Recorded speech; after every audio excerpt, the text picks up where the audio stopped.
enjing bidal gumuruh saking jroning raja angkung ingkang bala kaswabra busananira lir surya dalira saka ing janidi harsa madangi jagat tumungop-mungopaning sabuca ing ukir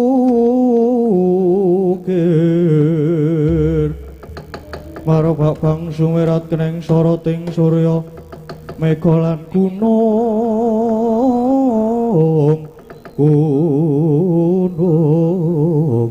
kang kabyarasa swaranipun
wajra sumbar keterlindu bumi kunjing waludo kuntur ketuk oh Perembahan ngantos sumengklung anggen kula nengga wonten sak jawane pagelaran negari Ngastina nyrantos paduka lajeng Wong Wirawun Dasaludra wadung dawuh Perembahan ngene ya Ngger Nak Prabu Dasaludra ketoke ya mau ning kon balungan lakon Dasaludra Kak nggih leres aku entuk dawuhe Prabu Duryudana nggih ingkang sarasipun pripun kok sik ta sabar aku ki ya wis tuwa nganggo ambekan barang ora iso cepet-cepet lek ku omongan ora iso kaya kowe nggih nyuwun kapunten ora dadi ngopo dadi dawuhe Prabu Duryudana ki aduh dawuhe Prabu Duryudana ngene dadi Prabu Duryudana ki kepengin kadunungan wahyu katentreman neng nggih nanging napa wahyu nembe lunga napa ngidul kalih bojone ora kudu ngelangi sing dadi kandhang wahyu niku kados pundi menapa wahyu dikandhang ya nyok nek ngeyel nyok dikandhang karo bojone mboten lajeng pripun dene kandhange kuwi para Pandhawa para Pandhawa lajeng keparengipun mula aku ngawe karo kowe kabeh prajurit mungkinen ngluruk negara Ngamarta nek iso Ngamarta di apa jenenge digawe Karangabang para Pandhawa dipateni kabeh para Pandhawa dipateni aja nganti ana sing sisa anak-anak Pandhawa turun-turun nek perlu putune sing wis duwe putu kabeh kudu dipateni oh nggih ngesoaken dawuh lajeng bidal kula benjang punapa ketang colok lintang sambung opor anu obor ketang colok lintang sambung obor Budalatina iki nggih ngesoaken dawuh nyuwun pamit nyuwun tawahi pangestu Peneban wane solae budhaling wadya trupiksa kalero-kalero kuwi pangeran ngomong kapan lokor anggono pacin setan priprayangan retampet bukakipun sadane rekam simbol anak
Waduh, waduh. Waduh.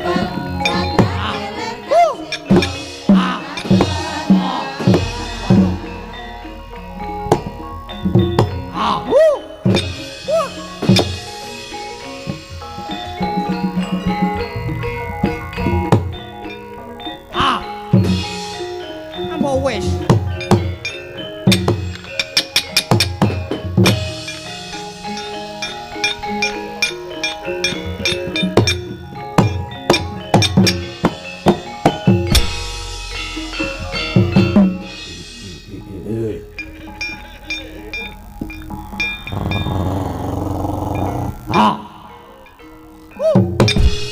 Kok dadi cilik?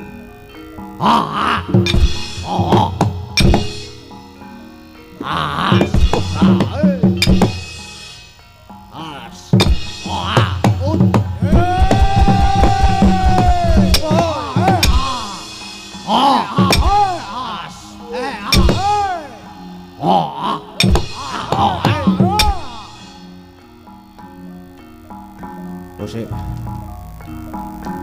Aduh.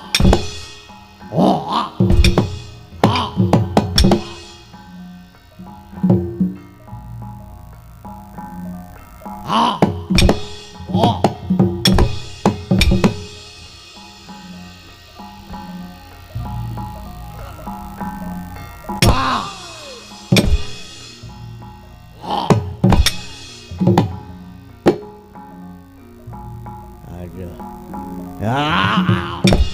Wah.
Nututi lamun katututan lamun mangsa prawira digdaya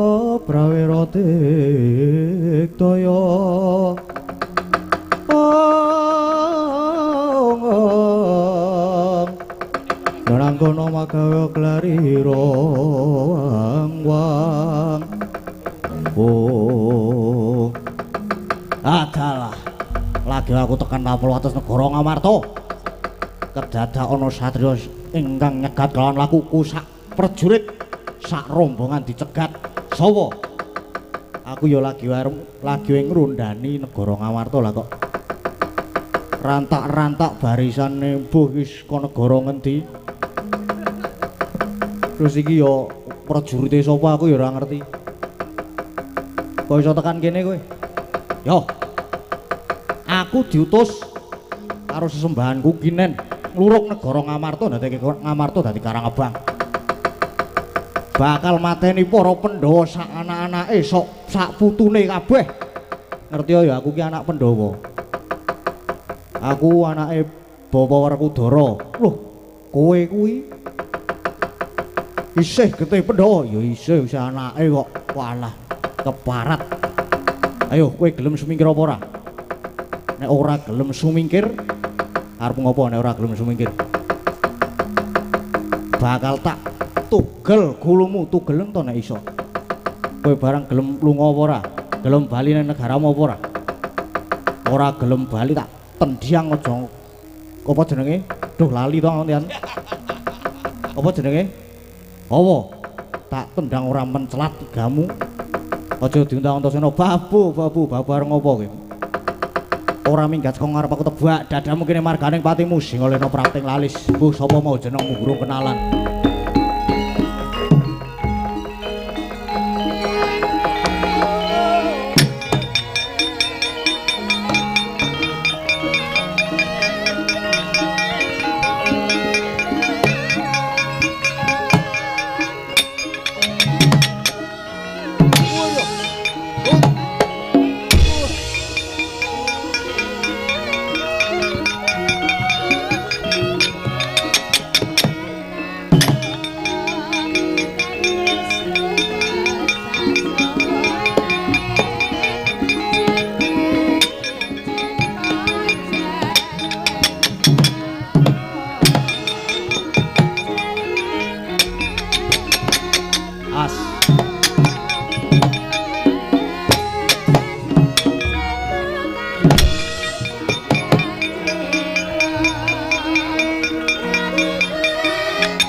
minggat.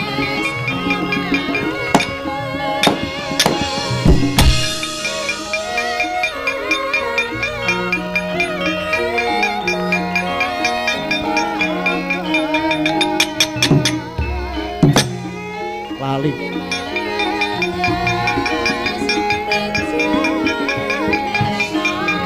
Yo.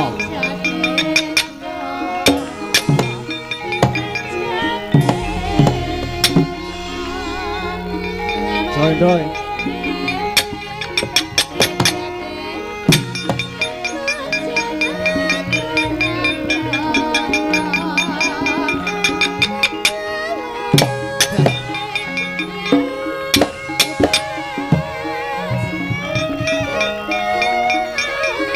Balik kira.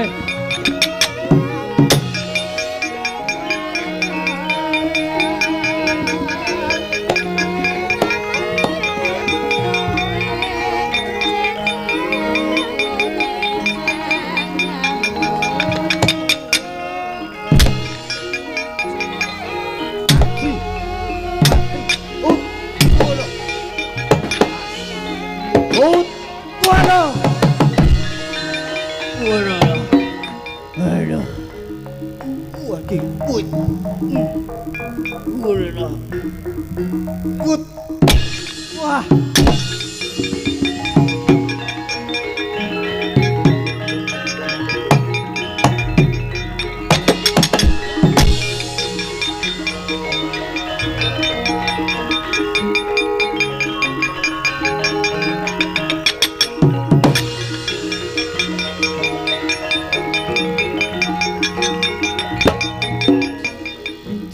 Sopo Garut Kaca majore wah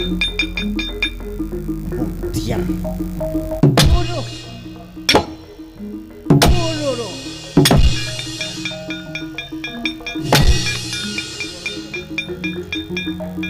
diar waduh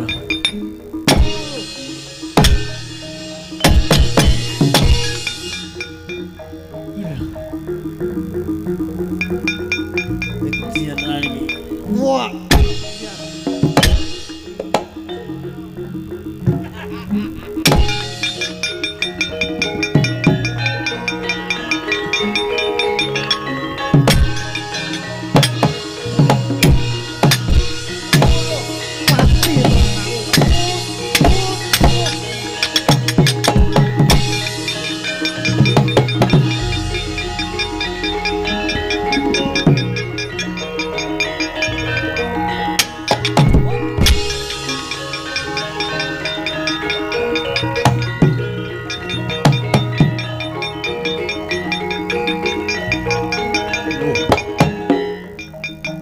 Sopo Antarja? Sopo? Aku Temenggung Parjo. Ojan. Mati. Ut.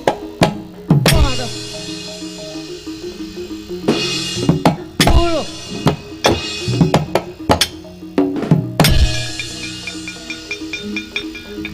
Waduh.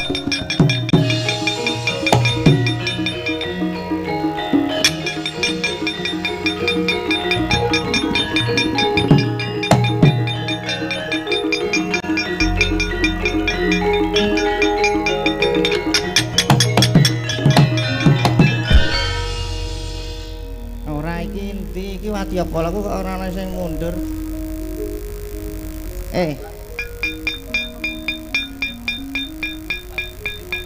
Aku ngenteni le do sambat teko rene aja malah.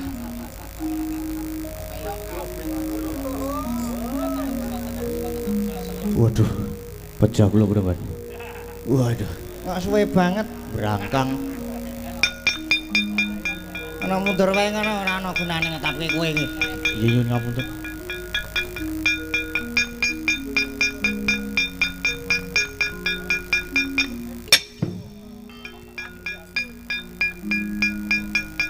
Apa? Nggih. Kepethuk Gatut Kaca. Siapa? Gatut Kaca ora mungkin menang mundur. Nggih.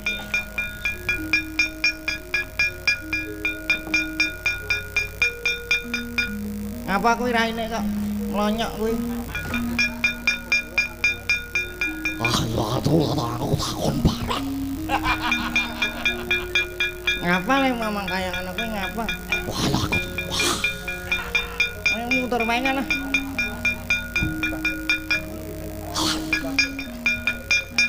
Wah, ngetapke wadya apa ora ana gunane.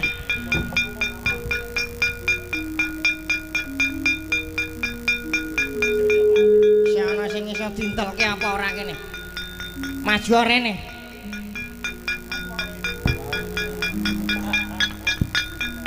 Pripun, Mang? Pripun, Bambang?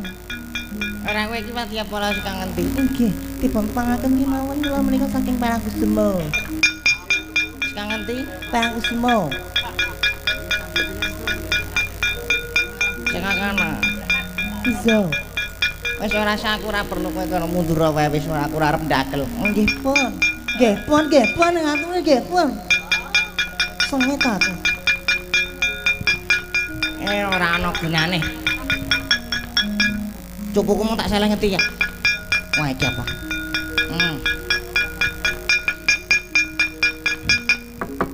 Ayo. Para Pandhawa. Do maju kabeh alpa kene itu mbuh datimu kaya apa?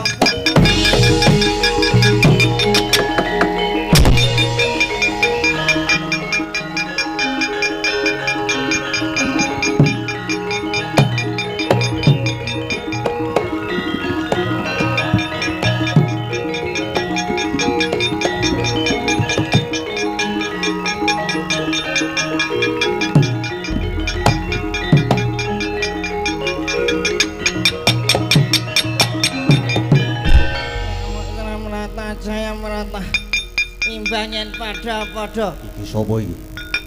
Aku Dewa Kumara. Dewa Kumara. Heeh.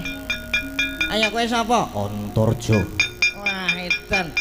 Nak Werkudara kowe. Dasar wurung itu ayo gelem mundur apa ora? Mundur sak prajuritmu diundurke kabeh. Ora gelem mundur nek durung kelakon bedhah negara Ngamarta.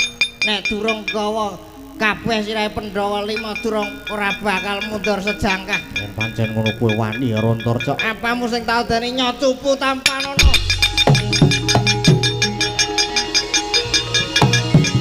Satu.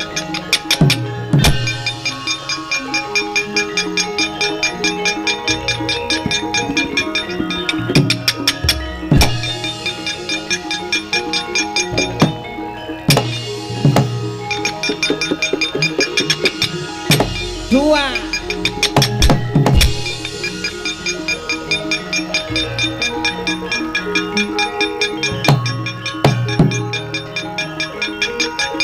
Wedan ampun tenan, Den. Wah, kowe anak ngopo kowe kene mlebu.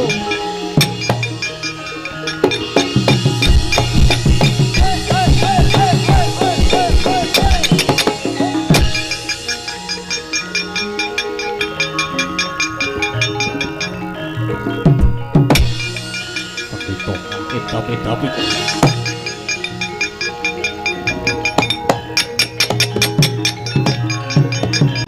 Iki sapa iki? Isih wani maju iki sapa iki? Senopati Ndorowati Setyaki. Setyaki tekan kene ngapa? Kowe pendhita ngedapi-dapi. Ngedapi-dapi wae cah ampuh padha nyapa-apa iso aku kowe. Wis sembetrengan kowe. Ngapa kowe arep melu mlebu nang cupu? Sedurung aku mlebu cukup kowe bakal tak antemi. Nya. Kene ya ngono. Ngono kok le sumbar le apuh banget. Andekno meng dinunul wae wis mlebu. Kaya ya nek arep mulai kaya ya.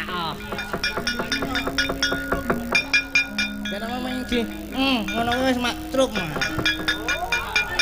Meng sedilit wae wis rampung. Ayo amuk para Pandhawa.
iku saknyatane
Nyat langening kalang jiwana gelar panbangun sarung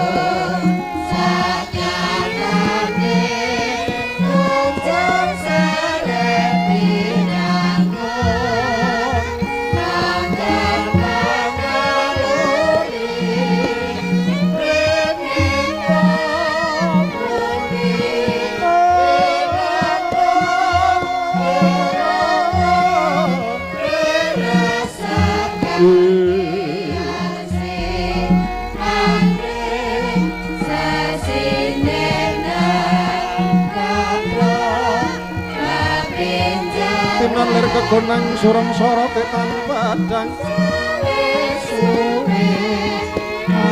dasar lan pacaring purnameng kegono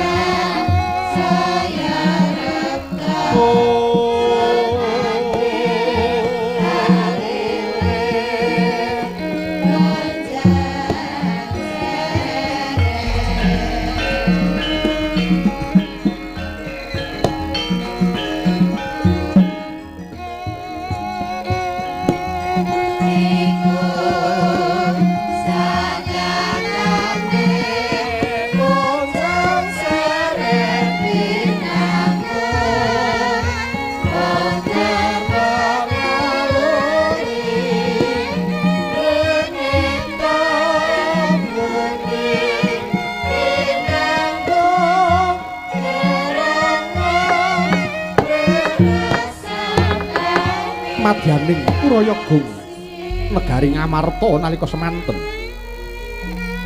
lenggah mungguing dampar kencana Sang Prabu Puntadewa denayap sangganing para satriya-satriya Pandhawa Raden Janaka Raden Werkudara miwah ingkang kadang kembar kemanikan nenggih Raden Nakula miwah Raden Sadewa bendatan kantun pepatih negari Ngamarta Patih Handaka nalika semanten Sang Prabu Puntadewa menggalihaken mendranipun kusir negari Dwarawati ugi kusir negari Ngamarta nenggih Sang Prabu Sri Bathara Kresna kumangkana sembal pangandikan ing dereng panglustaning ndri lamun kawedharing akathah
Leng-leng ramyan ingkang driya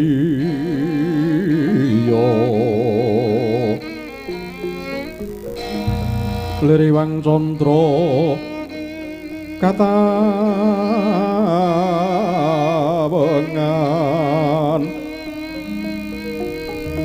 sumu ing tias katuritan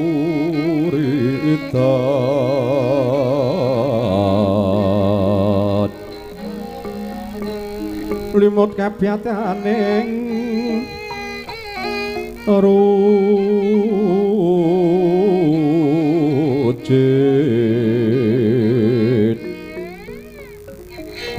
aram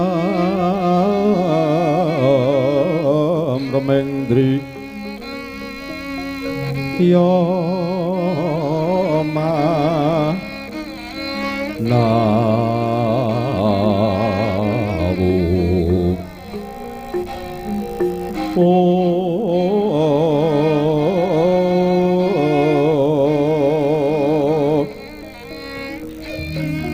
kagowong ing yang bisesa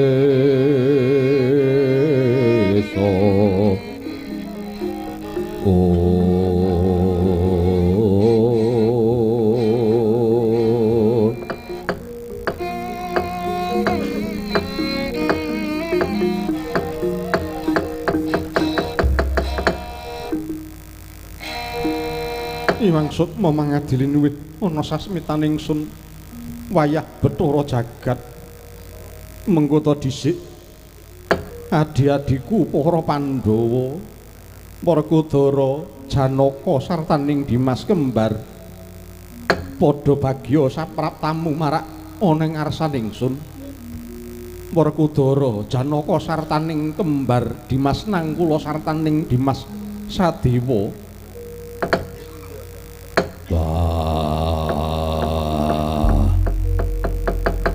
barep kakangku yo antuk pamujine barep kakangku ora nemu alangan sewiji apa basaku katura barep kakangku iya adikku di Werkudara bebeteng ing negara Ngamarta di tak tampa jeneng para siadi ngaturake pangabekti marang pun kakang pangestuku tampanana ya Werkudara. Wah, iya tak gegem dadi jimat. Semanten ugi kula Kaka Prabu. Wilujeng boten manggihalan setunggal menapa durga mendhak kala sirna Kaka Prabu. Keparing ing rayipun Arjuna ngaturaken sembah pangabekti mawan tuantu kunjuk Kaka Prabu. Iya.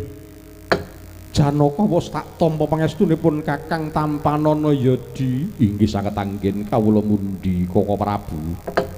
Semanten ugi Kaka Prabu wilujeng lampah kula bekti kula katur Kaka Prabu. Semanten ugi kula Kaka Prabu bekti kula katur Kaka Prabu. Iya. Dimas kembar wis tak tampa jeneng para ngabekti marang pun Kakang. Pangestuku Tampanana lan ora liwat penak nanggonmu lungguh ya kembar. Kawula nuwun nggih. Kula kinten sampun boten kirang prayogi Kaka Prabu. Kawula nuwun inggih Kaka Prabu.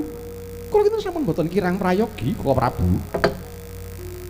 Semono uga Patih Andakawana padha becik sapraptamu lan prayoga nanggonmu lungguh ana ngarsaning sun Patih Andakawana. Allah non iki. Sinuwun jimat punden kula, bekti kula katur sembah sungkem kula mugi katur wonten ngarsa paduka. Sinuwun jimat punden kula. Iya. Patih Andaka menawa tak tampa penak nanggonmu lungguh Patih nggih. Kula kinten sampun boten kirang prayogi sinuwun.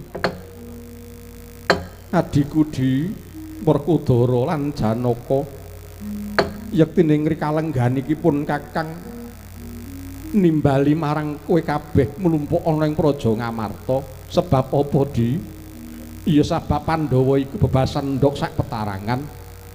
Umpama netes siji kabeh kudu melu mukti, nanging yen pecah siji kabeh kudu melu ngrasakake. Iku kang sepisan kang angka loro di bebasan Pandhawa iku jaran, Pandhawa iku kusir. Prabu Kresna iku kusiring Pandhawa ingkang tegese umrembyaing asta jumangkaing suku para Pandhawa tanpa guna yen tanpa ana kendalining kusir. Mongko Werkudara mus pirang-pirang pangupadaya lan pangreka daya kanggo ngawuningani menyang endi mendrane Koko Prabu Sri Bathara Kresna nanging durung ana trontong-trontong pepadang di adikku Werkudara. Wah iya barep kakangku. Ya senadyan to gedhe cilike Kresna kuwi lirwang sesanggeman. Sebab Pandhawa kuwi ana apa-apa mung tarene karo Kresna kakangku. Nanging nyatane Kresna dina samengko wis ora tau sowan, wis ora tau teka ning Praja Ngamarta, malah ing Praja Durawati wae Kresna ya ora mapan ing kono. Nanging aku percaya barep kakangku lamun lunganing Kresna kakangku mesti mawa teges lan mesti ana tujuane Kresna nggone mendran saka Praja Durawati. Inggih Koko Prabu, kula iki mboten selak kalian menapa ingkang dipun dikakaken dening Kang Mas Werkudara. Kula pitados bilih ing rikalenggan samangke Koko Prabu Sri Bathara Kresna anggenipun nilar praja. Mboten kok menika nilar saking pikajenganipun piyambak.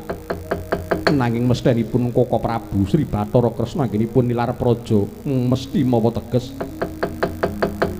Lan mbok ing samangke sak timbulipun Koko Prabu Sri Bathara Kresna wonten kanugrahan ingkang tumanduk dhateng ing Praja Ngamarta. Koko Prabu ing rekat lampahing rata tanpa antara prapteng sukuning arga iram kang tumingal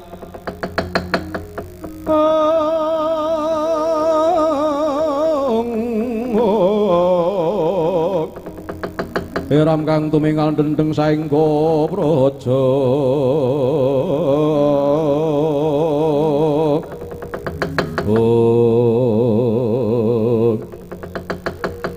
kocap nalika semanten dereng ngantos paripurna nggih sami mbal wacana Sang Prabu Puntadewa dalah para kadang-kadang Pandhawa kedadak gumedur jroning pasiban Jawi mboten langkung tanah sanes ingkang muhung kepareng minggah wonten madyaning Stinggil Binaturata Sang Begawan penemban dewa kumara nyerpepeh nyerpepeh pidhasata metarangan.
Pandhita Kinarya Wangsit mengkuliring kasujanan pindha kumbang manging seping matusarining tawang susuh angin ngendi nggone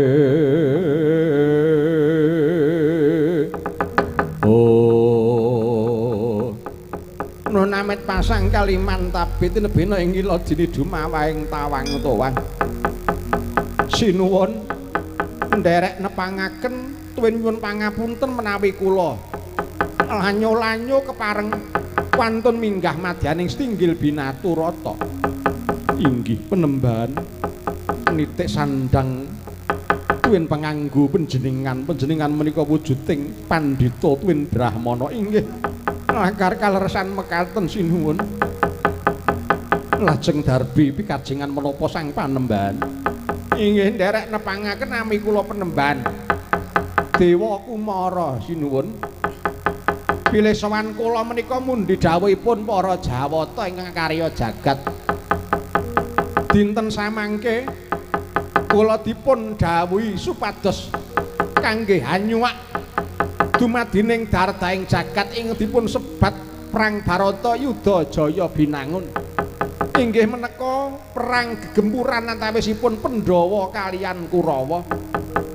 Bebasanipun perang tunggil darah. Pandhawa lan Kurawa menika tunggil darah. Ning kenging menapa kok kedah sami bentak sirah madyaning Barata Yuda Jaya Binangun sinuwun. Saestu kula mboten goroh, kula mboten dura. Dinten samangke saged gagar wigar sagedipun wiradati dumados ing perang ageng gegempuran Barata Yuda Jaya Binangun menika menawi para Pandhawa lan para Kurawa makempal dados tunggal wonten negari Ngastina.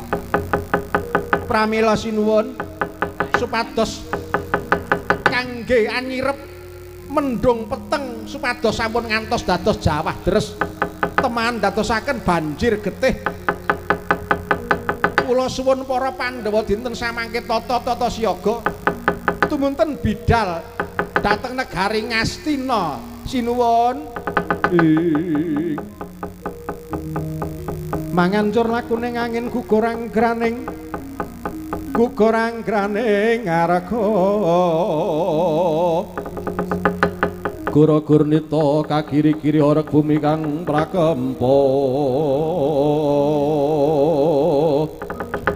Oh Werkudara, wah piye Siadi tak kira wis nyumurupi lan mangerteni apa kang diandharake dening Sang Begawan Dewa Kumara iki. Werkudara, wah iya yen pancen kekarepane Dewa Kumara apik ora ana alane yen to barep kakangku sarta para Pandhawa manut karo dawuh Begawan Dewa Kumara. Inggih Kaka Prabu, menawi kula sawang liringen nektra kleceming lati mboten wonten tumindak dura sembada ingkang dipun tandukaken dening Sang Penembahan Begawan Dewa Kumara Kaka Prabu. Iya Di Werkudara lan Janaka sarujuk. Dimas Sedewa kepiye?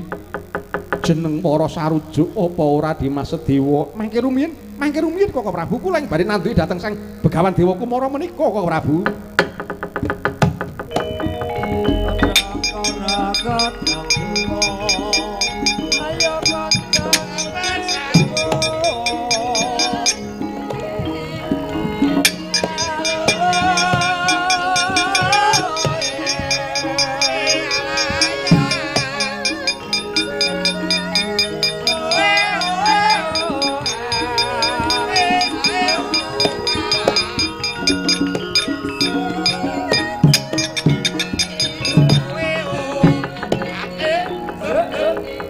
Sigra kang bala tumingal prang campuh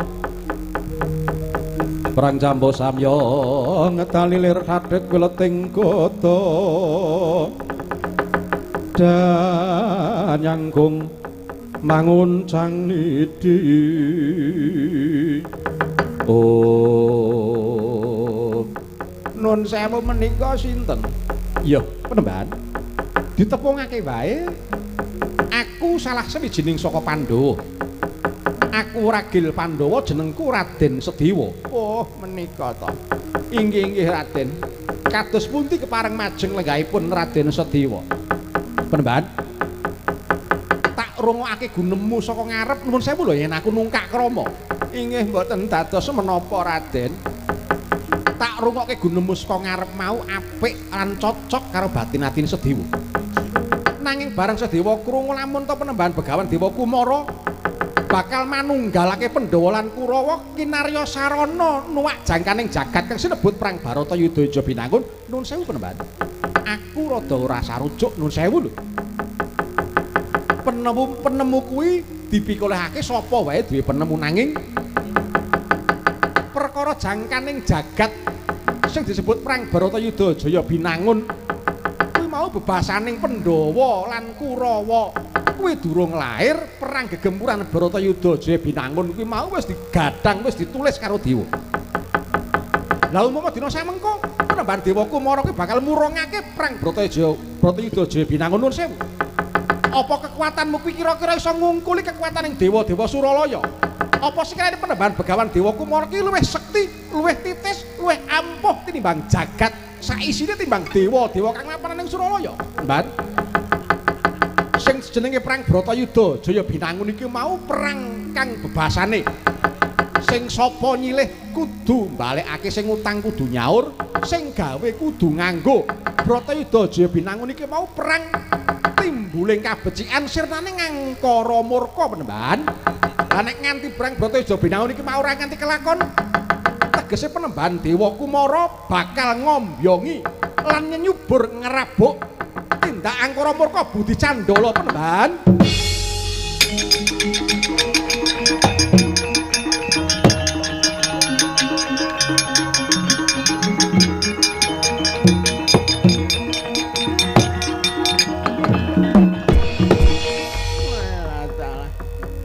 Ketoke wis mulus rencanaku. Nek umpama cara poling swara ngono kuwi wis kalah kowe. Lah kok ana satriya sing pratitis kaya mengkono. Ayo, Mban. Wis kok aja aling-aling nadyan to kowe nganggo busana 1000. Nadyan to kowe macak wujuding Brahmana sing katone jabane putih ning aku ngerti gedhoanmu jeromu kuning Penembahan. Ayo. Yen pancen kowe iso nyempal bau kanan kiringe sedewa. Oh, lakon kowe jugarake perang Bratayuda Jaya Binangun. Andhaka ora aja doblak-doblok wae. Wah, andak.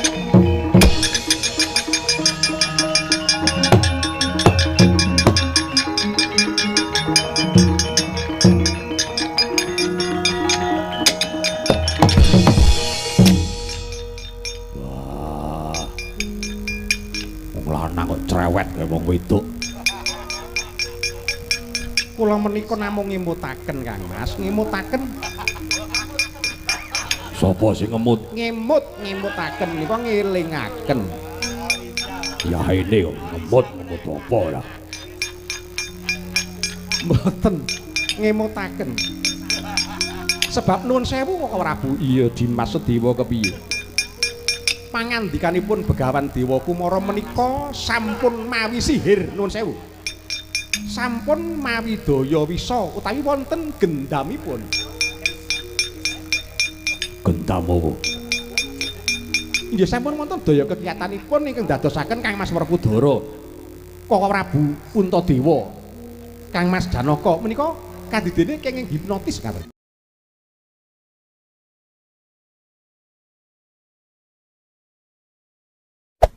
Hey there. Subscribe to my channel. And also press this bell icon.